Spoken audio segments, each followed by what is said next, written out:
Welcome to Politically Incorrect course on Machine Learning Part 2. In the first, we spoke about how machine learning works, the purpose of this course, etc. Now we're going to cover how it is the day-to-day routine, how we work in this market, and we will cover the tools that we are used. There is a thing that I must have to explain though, so you don't get scared, and it is that in this market many times we have data that is complicated to process, because unless we find, it's like a soup of data. Okay, you imagine a letter soup.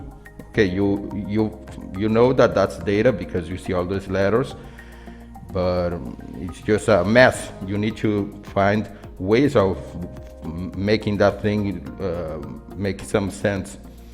And the way to do it is to always spread it out on a chart and apply mathematics according to the points where those letters are located. Okay, so imagine we have a letter soup, we spread it on the floor, and according to the particular positions of each letter, then we apply mathematics to compare it to the position of the next letter, etc.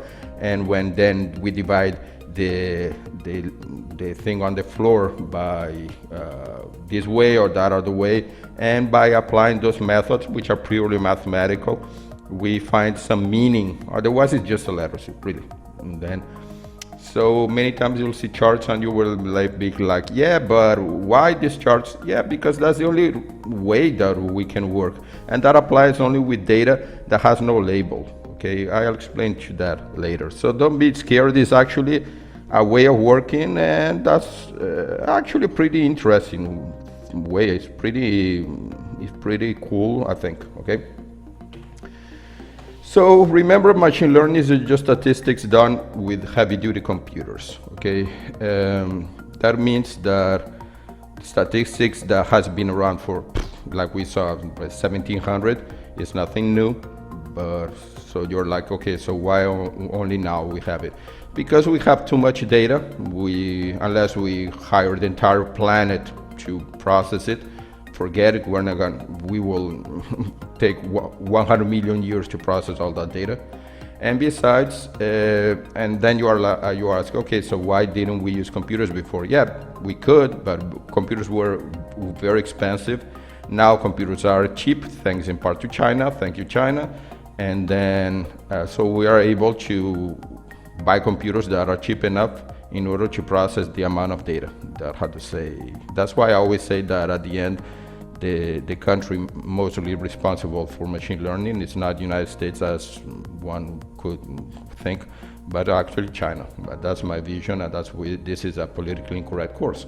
Okay, so the way to work here is to get the data and make a hypothesis. Okay, we don't get the data and start to mess around with it at random. That's not the proper way of working. Okay, that's actually a common mistake. We get the data, we study the data, and then we make a hypothesis, and then we study the hypothesis, and hopefully, not always, we prove that, yeah, our hypothesis was right, and and this is the result of this, and for the company or whatever, that means that, I'll make a silly example. We could get the data, and we seem to find that bald men prefer to buy white cars. Okay, why? I have no idea. That's just what the data says. Oh well, that sounds a little bit weird. Yeah, but that's the whole idea here, to find patterns that that other car manufacturers did not have. And then if we're able to find that proof that indeed bald people like to buy that kind of car with that color, then we will of course make some kind of advertisement with bald people and white cars or whatever. And then, but until then, and in order to prove the people who have to sign the checks for the TV ad, we need to prove them that, hey, this is based on real analysis, and for that we have to follow a proper method. And remember that in this market, everyone is a data scientist. Okay, a data scientist is a scientist, and not what the market keeps calling that just a turbocharged programmer. That's not a data scientist. A scientist is someone who follows the scientific procedure, the scientific method, which we already covered, in which is based on making a hypothesis. Okay, so first, okay, in this really silly example, we work how to say at some Netflix thing or whatever, and then we have data on customers, age, gender, name, address, etc. And then we want to prove that male guys watch more porn, okay, which sounds pretty obvious. Yeah, but then again, even the obvious we have to prove. So we want to offer more of that rather weird offering to them, and then and we call that hypothesis H1. Then that's basically our hypothesis, that we want to prove that males watch more porn, and then we should increase the porn availability, whatever reason. Okay. And the H0 option is is something that disproves us that no, it's actually the opposite. Women is actually watch more porn, or nobody watches porn, or both watches the amount of porn, or aliens watch more porn. I don't care. Okay, it's not our hypothesis. So our hypothesis is H1, not our hypothesis, whatever it is. Okay, H0. So we now get the variables that we have in our data set, and we divide them categorical and numerical. We already saw that. Okay, and then categorical is like gender, male, female. You have to assign a zero and a 1, 1000, 2000, any number, okay, that is within range of the other numbers, the other columns of the data set, okay.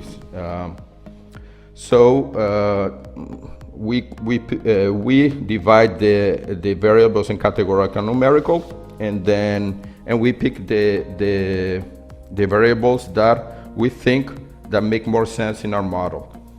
I don't think that they had to say the amount of coffee. No, maybe no. Suppose we have a field on the address of the person. I don't see how the address could play a major role on that. Okay. So we try to pick variables that make sense. Okay. Actually, picking variables, we'll see that it's a science. It's an art form. Okay. So this is very important. If we mess in this, and it's not simple, because many times we have 500 variables. Many times we don't even know what half of these variables are. I mean, really. And then, so after we picked up the variables that we think that that makes sense, and we picked up the categorical, and we gave the categorical variables and some kind of BS number. Okay. We take a chunk of the data, and then you will say, why that chunk of the data? Why not the whole data? Yeah, it would be awesome, but it's even though we have a super duper computer, most likely it's still not super duper enough to process all the data. So we still need to take a chunk of the data. And then you ask, okay, so why didn't we do it before computers? We could. It's just the problem is that the chunk, if the chunk is too small, then most likely it's not representative of the whole thing. So suppose I take, on the porn example, I take a chunk of just one person. It's a guy or it's a girl. Yeah, but that's incomplete. We need a chunk in which at least we have one of each kind. So you see that, the amount of the chunk is very important, okay? And if we take a chunk that is too small, it processes fast, that's great, we get results faster, but it's not as representative of the, of the entire thing. And we may hear later that, okay, but this result you got is wrong because the chunk that you took was too small. We already, again, we get the different types of variables, if it's categorical or it's numerical, and then then we get according to the amount of categorical and numeric variables that we have different tests, and how to say that I'm not gonna explain to them because just pure mathematical, but we can apply different kinds of tests. If it's one categorical, one sample proportion test, two categorical chi-squared, etc., etc. Okay, I'm not gonna go through that, but those are very typical, the most typical, how to say, algorithms in statistics. Okay. Finally, we create an alpha value and we calculate the p-value. Okay. An alpha value is a corny name in this statistic world, which means how weird the expected results can get. Okay, we usually give a 0.5, which means that 5% of the results that we got are just too strange. Okay, and then 95% is what we expect. That means that basically for us in this world, for us to prove that we were right, usually something above 95% of the cases is fine. So I get 100 cases and 95% of the cases I'm right, yeah, it's proven. Okay. Oh, but I'm totally right. I want even a smaller number. I want an alpha value of 0.1. Fine, but in such case you will have to be right in 99% of the cases. Okay. Finally, you do all the calculation, etc., and you end up with a p. Okay, and then the p is your final result of your test. Okay, so if p in the 99%, you got a p of, how to say, that is actually bigger than the alpha. You got a p of, you said no, I am entirely sure. I want an alpha of 0.1. Okay, and the p is 0.2, then you're screwed. Okay, because basically your thesis was disproven. Okay, basically this is a very simplified way of working, but there's a lot more in statistics. But my idea is to explain to you how machine learning is based on statistics, which is based on these very basic elements. Okay. And finally, we find out that sometimes reality disproves us. For example, in the porn thing that we were talking about, this is a real thing that you can actually Google if you don't believe me. During a recent U.S. government shutdown in Washington, D.C. a couple of years ago, it's not so recent, Pornhub.com, which unfortunately I guess many people know it, found out that 6.32% more men visited Pornhub, I guess because they have nothing better to do. And however, 12.3%, basically twice as many women access Pornhub.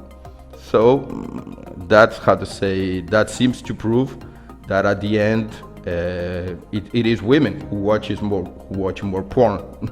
I don't know if it's good or not, or what's the implication of that, but this is a fun example of that many times what we think that is so true, that is so obvious, that yeah, well, I mean, why do I need to prove that the sky is blue, etc. Yeah, how to say, even then you have to make hypothesis on really obvious thing, and many times you have to waste your time into proving stuff that anyone could think, yeah, I mean, why are you spending time in doing and proving that the sky is blue? Everyone knows about it. So don't take anything for granted, basically.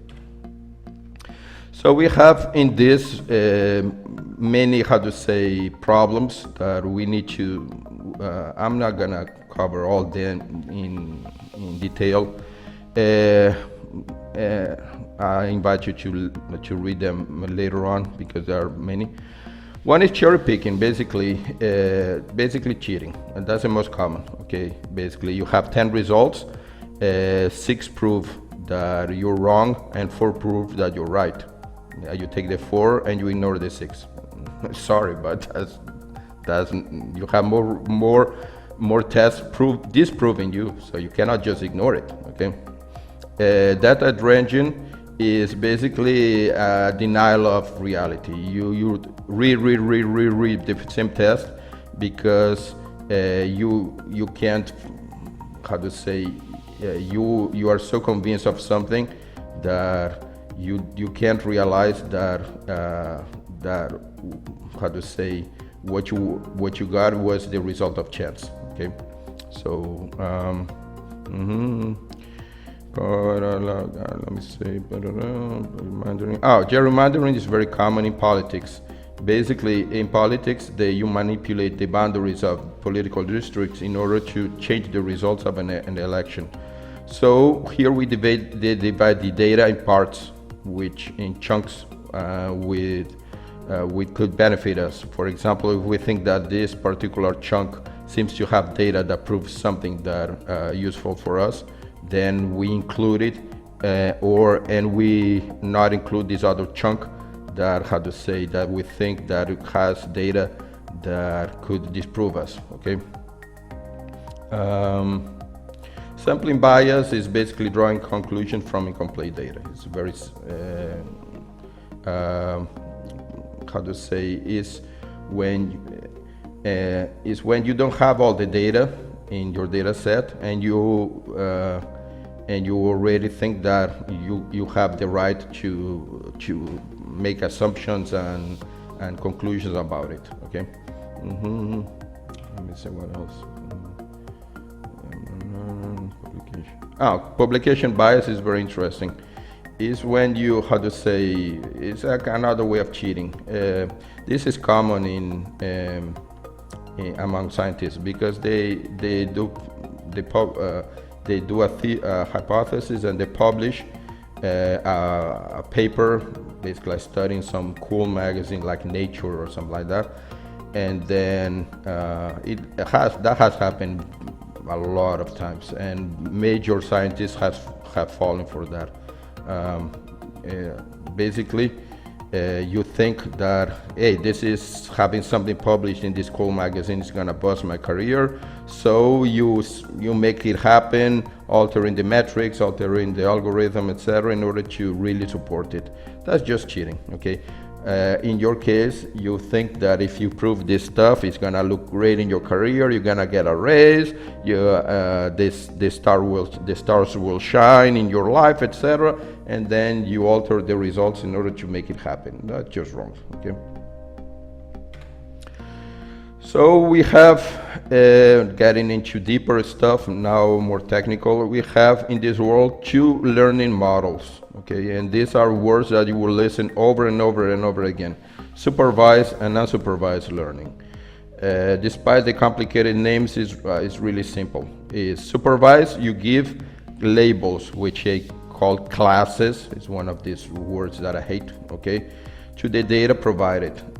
For example, you have pictures of apples, and then you train the model saying, see this red thing, this is an apple. Okay, the computer doesn't care. Okay, you could say that's a galonga, and then the computer will, whenever it sees a picture of an apple, will say, see, a galonga. Okay, so it doesn't care what the word you give it. Of course, you're not gonna call it galonga, you will call it apple.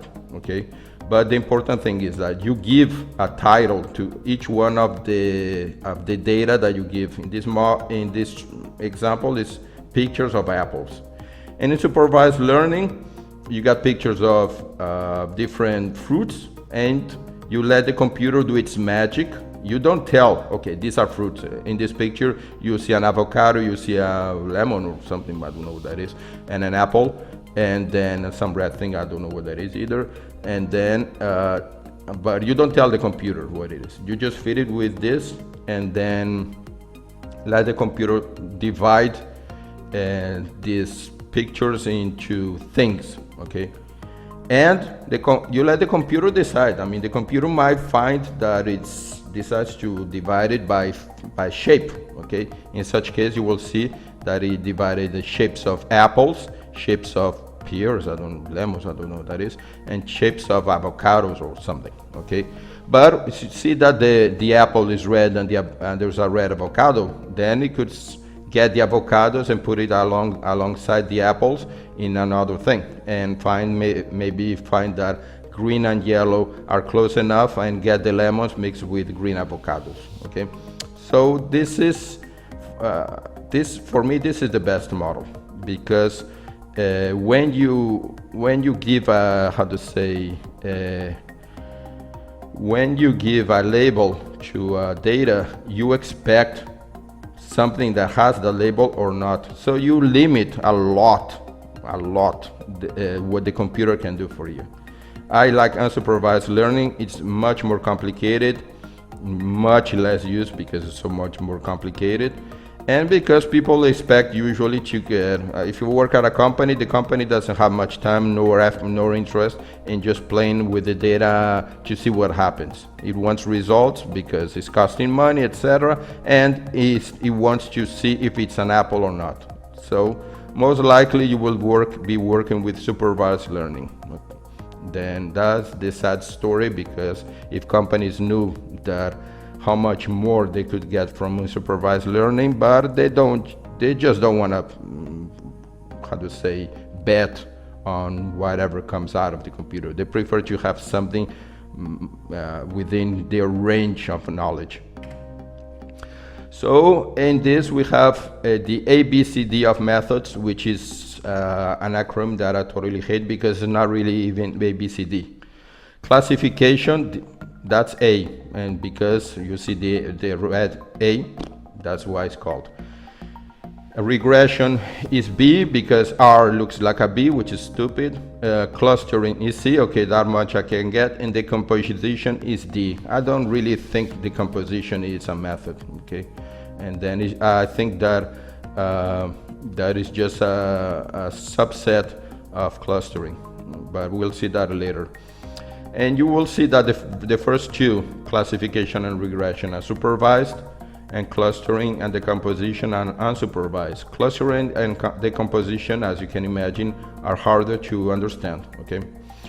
And classification basically is like we said here in this, okay? You give a picture of an apple, you tell it this is an apple, and then you show with another picture of an apple, and it says this is an apple. Okay, so for identifying stuff that is similar to the stuff that it was trained, it could this is useful, for example, for faces, for finding how many people are sick in an area, how many words begin with the letter A. Basically, it's finding stuff. Classification is just finding. Okay.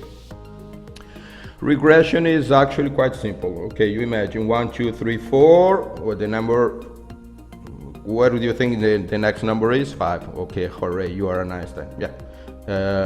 So how to say? It's basically about predicting the future. Okay. For example, when the next earthquake is going to hit, so you feed the computer with all the earthquakes that have been registered in the world, and other variables that, for example, I don't know the amount of, I don't know what it could influence our earthquake, the amount of water in the soil or something, and then when the company's stock price is going to rise, you feed the computer with all the stock prices for the 100 years, and then it finds out that there are cycles or something, and then it's able to tell, okay, apparently we are entering this cycle in which this company stock is going up or down or whatever. Okay.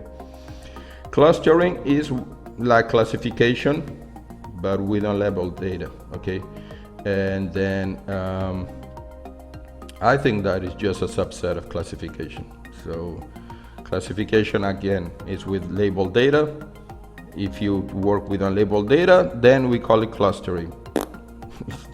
Again, how to say, it's just a variant. For me, there should be just two: classification, which has two subsets: clustering, decomposition, and regression. End of story. But we need to stick to this ABCD thing, silly thing. So, how to say, remember that I told you at the beginning of this course that we spread the data into the floor, etc. That's basically clustering. We'll see that, okay? And decomposition is a tool for dimensionality reduction with a corny name to say simplifying data. Dimensionality reduction. You will see this a lot. It's just, again, a corny name to say simplifying data, okay? Again, classification regression, supervised with a label, clustering decomposition, unsupervised, no label. Okay, example cases, regression. How much are we going to sell? I mean, you do a regression of all the sales for the past 100 years and you find patterns, okay? When will a car part wear out and fail? You do testing from all 100 car parts that were tested for a max amount of time, and then you find out that after, I don't know, 1 year, 90% of them fail, okay? When will the moon be located tomorrow? So I guess that's pretty simple to understand. Classification, spam is very common. Face identification, the kind that you'll find in an airport, credit fraud identification, etc. Clustering, again, remember, is a kind of classification, but is without a label, so it's more complicated. Customer segmentation, movie recommendation, identification location of cellular towers. Actually, everything that has to do with maps is very common to use clustering, okay? Clustering genes to find diseases. Many times you have a strand, a chunk of DNA. I hope you know what DNA is. And then you find that this chunk apparently appears whenever there's a disease. You don't know what that chunk does, but you figure out that you make a comparison between the amount of diseases and the different chunks, and then you find out that 90% of the cases, when this particular chunk appears, then there is a possibility of this disease, okay? And decomposition, which it is for gene expression. That's a term which means when DNA is actually being read in order to generate proteins, okay? And then stock market predictions. And then, but we already saw an example before, that stock market as a regression, remember, see, and then company stock price is going to rise, so why are we putting it here? Shouldn't it be in regression? Yeah, the problem is that stock market is actually much more complicated than just doing a regression on the stock value of a company. If the entire world crashes, then there is no cycle there. The company will go down. So at the end, with stock market, we have so many variables, so complicated, that the only way to process is through decomposition. The tools we used in classification: first, support vector machine. This is a corny name, I hate this stuff, okay? Basically, see the thing that I told about, like the letter soup, okay? Imagine that we have a letter soup, we spread it on the floor, and you have on one side, how to say, the dots, and the other side the stars, okay? You draw a line, and then, how to say, the corny name is hyperplane of that line, and you try that line to have as much space from one side to the other. That's support vector machine, really simple. Many times, however, you find that this line is unable to cut the thing in half, then because the things are too mixed up. In such case, you make the graph in 3D, the line becomes a plane, and then you will find that again, instead of a line, it's like a piece of paper dividing 3D space. I hope you can imagine this. And then, so that's very common, actually. That's very common, that you cannot just divide all this letter soup just with a single line. I wish it was as simple as this picture, but most likely you will find that you will have to actually get the letter soup and transform it, visualize it as a 3D, and then in order to find how to say, a plane, like a piece of paper that could divide that those amount of dots and stars. Okay. Neural networks is a very exciting thing. Actually, the name deep learning is actually machine learning with neural networks. So it's one of these corny names. So whenever you hear deep learning, it's basically machine learning using neural networks. However, neural networks are so complicated that I'm going to have to explain it into a third video that I already started, by the way, and then hopefully to finish it soon. But it's really cool, and this is where the market is going nuts to, and this is most likely all this garbage as support vector machines, etc. Forget about that stuff. Just go for neural networks and don't waste your time with this. Why are we explaining it? Because we still use it. But honestly, once you get into neural networks, you are like, what? Why did I waste my time with all that stuff? Yeah, good question. Decision trees is basically a bunch of if-then, okay, that you follow a path until you look like a tree. It's easy to implement and understand, but prone to overfitting. Overfitting, I think I already mentioned what it is. It's basically when the system is like it has developed a callus. Okay, it is way too smart, and it divides too much. It's not unflexible, and then it's great for identifying its own data set. But if you give it new data, most likely it does a poor job. So it is a very common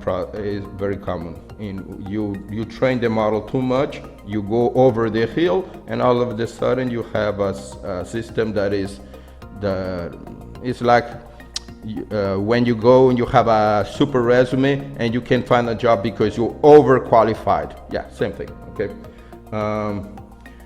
Uses algorithms as ID3, CART, shade marks, etc. I'm not gonna go through that stuff. Okay. I personally think decision trees are simple-minded. I don't like them. Okay.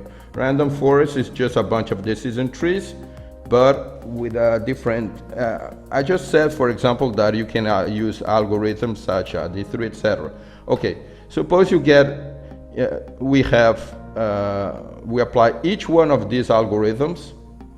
And to the same data set, each one will give us a different similar but a little bit different answer. So what you do is you get all this, the results of those things, you add them up and you divide by, suppose we use 4, okay, we add the amount given by these 4 things, we divide it by 4, that's basically a simple way of explaining what a random forest is. Decision tree random forest. That's why it's called forest, because a bunch of trees. Okay. Naive Bayes. Now it gets a little bit more complicated. Okay. It's based on. We're still in classification tools. Okay. And then we already covered SVM, neural networks. This again, SVM, remember that is the letter soup, you divide it by a line or a plane. Neural network, we explain it later. Decision trees, bunch of if-thens. Random forest, a bunch of decision trees divided in order to get a more democratic number, okay? And finally, naive Bayes, which is based on Bayes' theorem invented by this guy, Thomas Bayes, in 1763. You see that I was in line where I told you this stuff is old, okay? And now this statistic is basically divided into major schools, okay?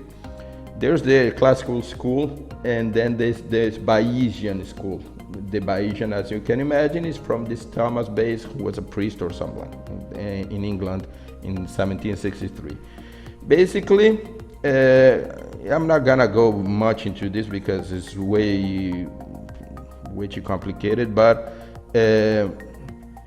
it's a little more flexible, okay?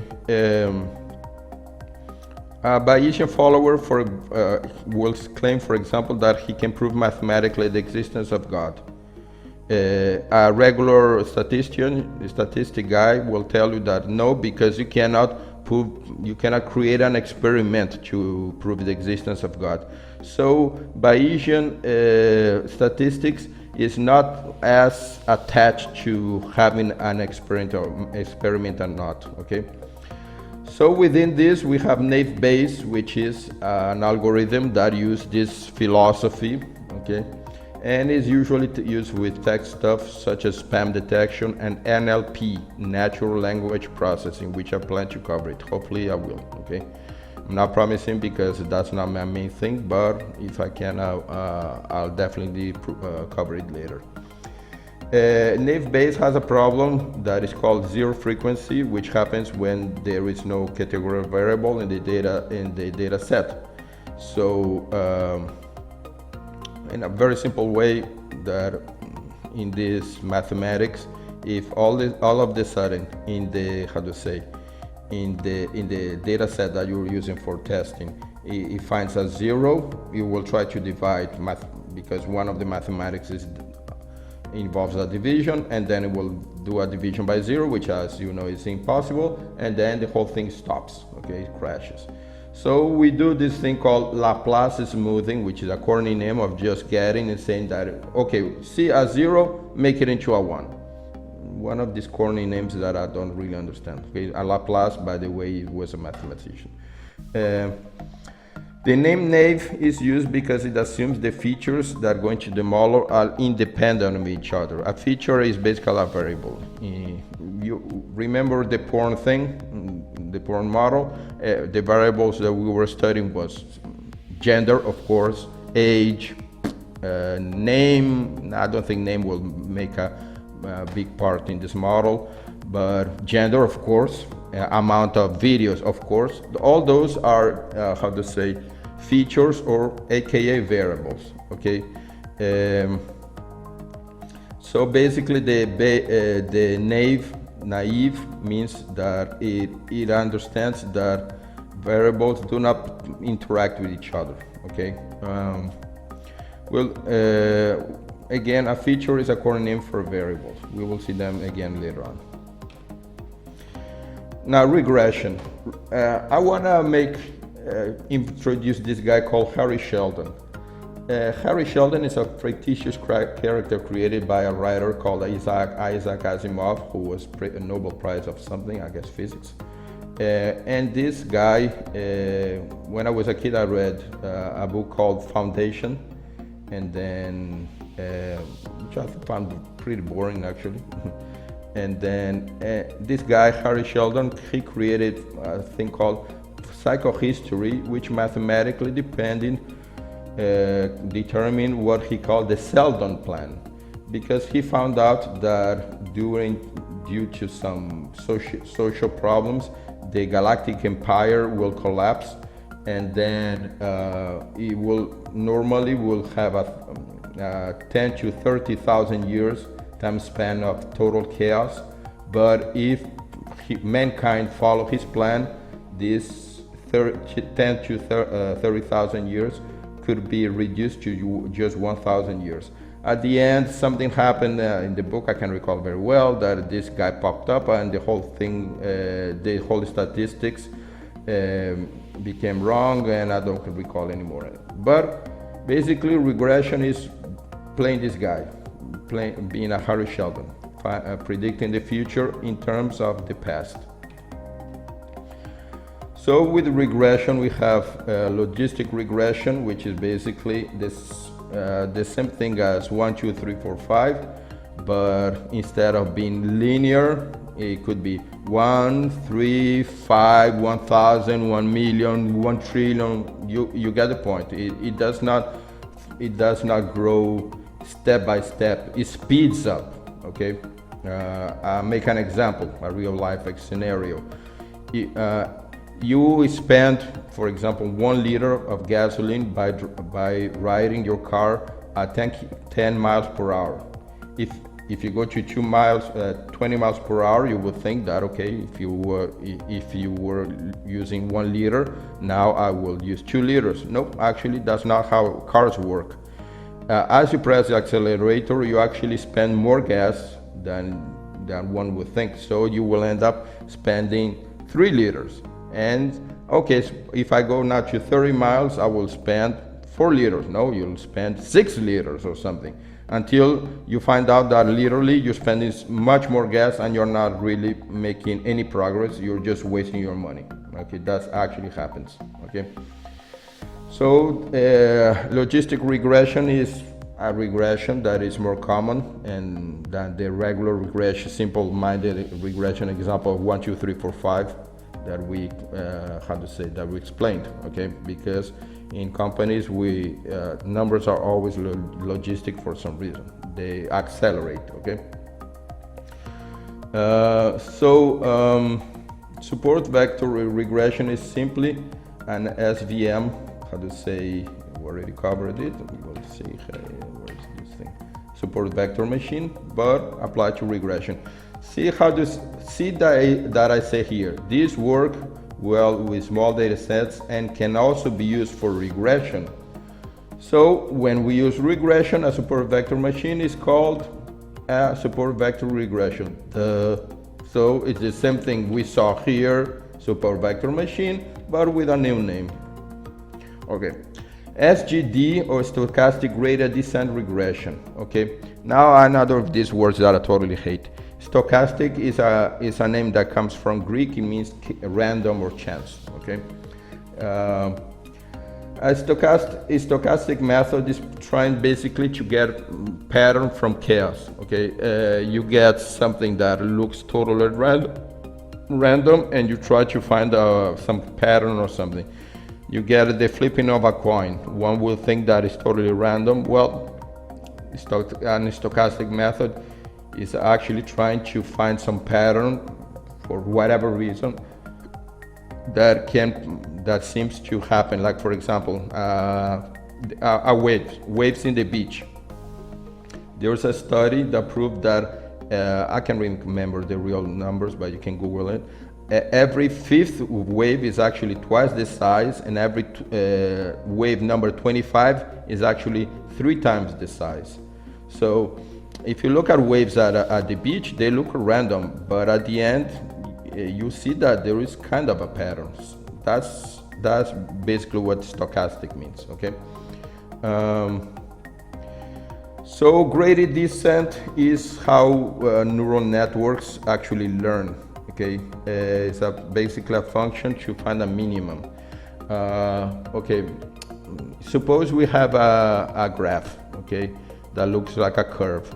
So basically it's like when you're skiing down the mountain and you go down and you want to go to the lowest spot available, the lowest spot in the mountain, but you go too fast and then you pass through that spot and you have to go back, and then you pass again and you pass again, and you finally passing until you finally settle down, and then and then you reach the bottom. That's actually called cost. Okay. There are actually 3 kinds of gradient descent: stochastic, batch, and mini batch. Stochastic is the fastest. It changes only after only a single example has been processed. We will cover that in the further in the neural network, because SGD is totally used for neural networks. Okay, it is much more complicated than stuff, but I've never seen anyone using batch and mini batch gradient descent. Everyone also always. I don't think people even know that they exist, especially because stochastic is much faster. However, be aware that depending on the amount of data that you have, if it's too big, actually stochastic may be slower than the other 2 methods. Okay, but again, nobody seems to use the other 2, so who cares? We're getting into clustering finally types. Okay, we have 2 ways of clustering, dividing something, by hierarchy and partitional. Okay, hierarchy is when we create something called a dendrogram. Again, one of these corny names. Dendron in Greek means tree. Okay, basically you have 2 subsets here. It could be agglomerative and divisive. Agglomerative is when you follow a bottom to top approach, meaning that you take the records, branches, and you, how to say, you create, you divide them. How can I imagine an example of this? You have the porn example. I like it a lot, apparently. You could suppose that we didn't know the titles of the like guy, girl, etc. Eventually we could find that, hey, apparently there is two types, guy and girl. So we could create, how to say, you see that it's always two things, right? This is a binary tree. So we have a binary thing, guy, girl. Then we could find that there is two things that seem related, like, for example, living in the planet Earth or not. Okay, and then, okay, another binary thing, and then that we can attach to being a guy or a girl, and we follow through until we call those branches, until we find a tree in which a trunk in which is, I guess, doing porn or not, something. Okay. Divisive is the other way around. We get the original thing, and then we start dividing until we are able to get the, how to say, to include all the data that we found. Okay, it's exactly the other way, the opposite way of agglomerative. Okay, and partitional is when we create clusters from the records in our database by just dividing them into chunks. We will see the how now. The first way is KD tree. A KD tree is actually a neat idea. You remember the letter soup thing? Suppose you see what each one of those dots.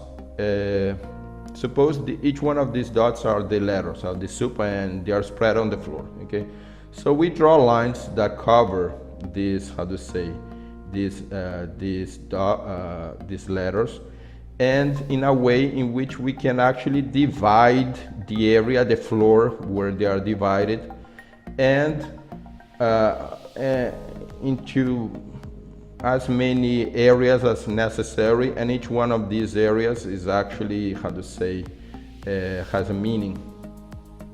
So you see that each one of these A, B, C, D actually relates to something, and these numbers are actually the position of these letter soups. Okay, so KD trees are k-dimensional. K is another corner word for, how to say, for cluster, and then this KD tree is used a lot for, how to say, how to say, nearest neighbor, which is how to say,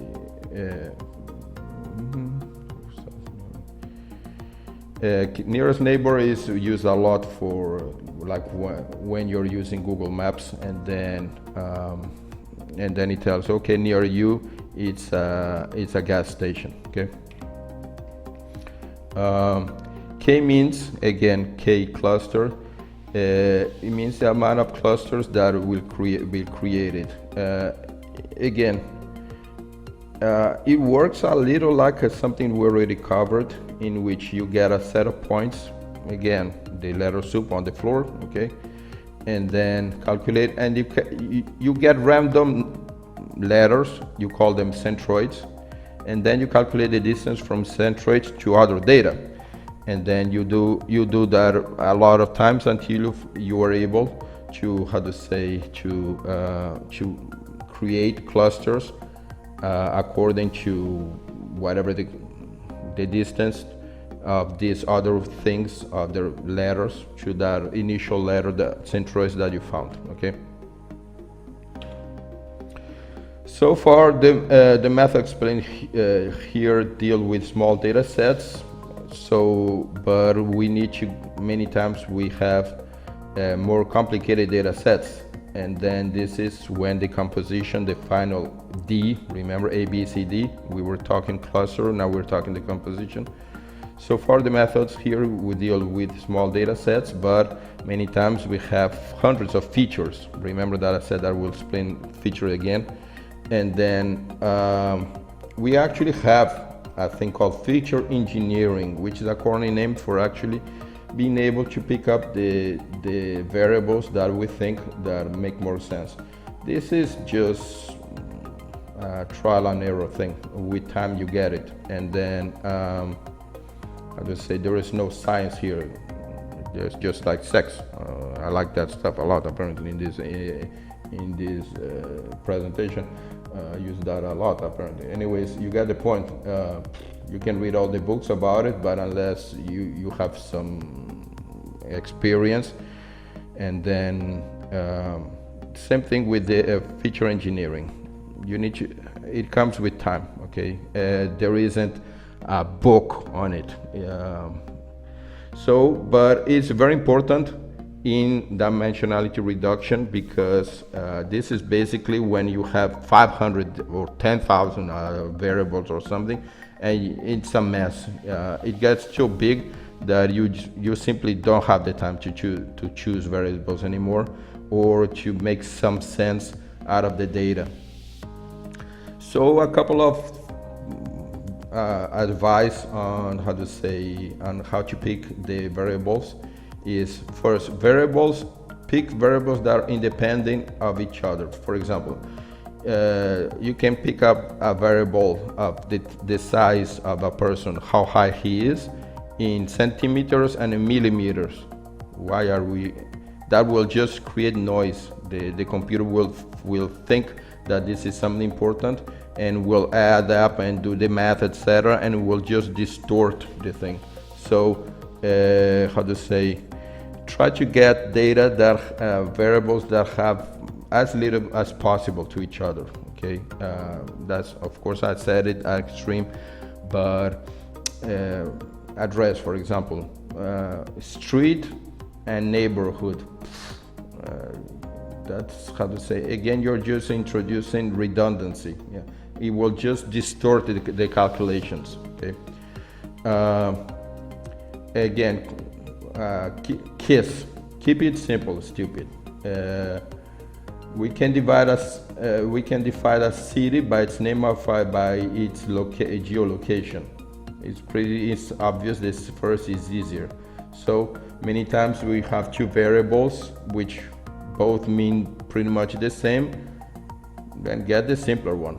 Okay, it's actually easier to process. Many times you'll find that the data is in that particular record variable. It's complicated. It has a bunch of letters or commas or colons or garbage that you need to code in order to get out, and just wastes time. Okay. So the first is SVD, which is singular value decomposition. I'm not gonna go much about it, dimensionality reduction and all that stuff, because this is extremely mathematical, and this is very advanced stuff, and most likely you will only see it at the end of your career. So, but it is just useful for you to know that this is the same stuff that you learned in high school. Okay. Which is basically reducing the singular value decomposition is a method of reducing the data in order to fit, for example, in computer's memory. Remember that many times we have too much data, it just doesn't fit. Okay, it is used often in computer vision, because in computer vision the data is very big. SVD is just decomposing a vector into its two components, the x and the y. See how the red and the and the vector is the black thing, that the black diagonal thing. You can decompose it into two parts, the blue and the red lines. That's basically SVD. Okay. PCA, it reminds a lot what we already covered. I think somewhere here. Remember this stuff, SVM, when we said the letter soup, that we said that how to say, the dots and the plane and the line to divide, etc. Blah blah blah. This looks like this stuff. This basically, many times we have the opposite. Yeah, actually that's a good way of explaining it. Remember that I said many times that in SVM many times we need to get these dots and make it into 3D in order to divide it better. This seems to be the other way around if you think about it. We have a 3D version of a bunch of data, and we squash it into a 2D in order to, how to say, to make it simpler to understand. See in the picture that we have data that is spread out in a 3D matrix. Then we squash it into a 2D matrix in order to be easier to understand. However, this is rather tricky because there are many ways you can squash it. You can see that this 3D thing is like a dice. You can squash it in each one of its 6 sizes. So which one of this side are we going to choose to squash it? That will you need to, how to say, to basically try them all and see which one gives you the squashed version that has the most amount of dots not overlapping, which means data not overlapping, and data as spread out as possible, the records one from among each other. Okay. It's like I'll make a comparison. Suppose you're trying to take a picture of your friends. There are many ways that you can, how to say, locate the camera in order to make your friends fit in the picture. It's an art. It's just like a photographer. A photographer will, with the experience, will know that if he goes to this spot, most likely people will fit in this picture. Someone with no experience will keep trying and trying and trying until he finds a spot. A good photographer will imagine the best spot and he will go straight there. So we are finishing this stuff, this second. I know it's been complicated. I try to make it as easy as possible. And then I recommend you, I like this stuff a lot, okay? This is an algorithm cheat sheet from Scikit-learn. Remember, we already covered this. I invite you to follow this, and then you'll see that it has the 4 things: classification, clustering, regression, and dimensionality reduction. And by a number of yes or no's, you can it actually recommends you the best approach. So, but you see that at the end, it always ends up in one of these 4 things. Okay. Okay, guys. Hope you liked it, and until the next video, see ya.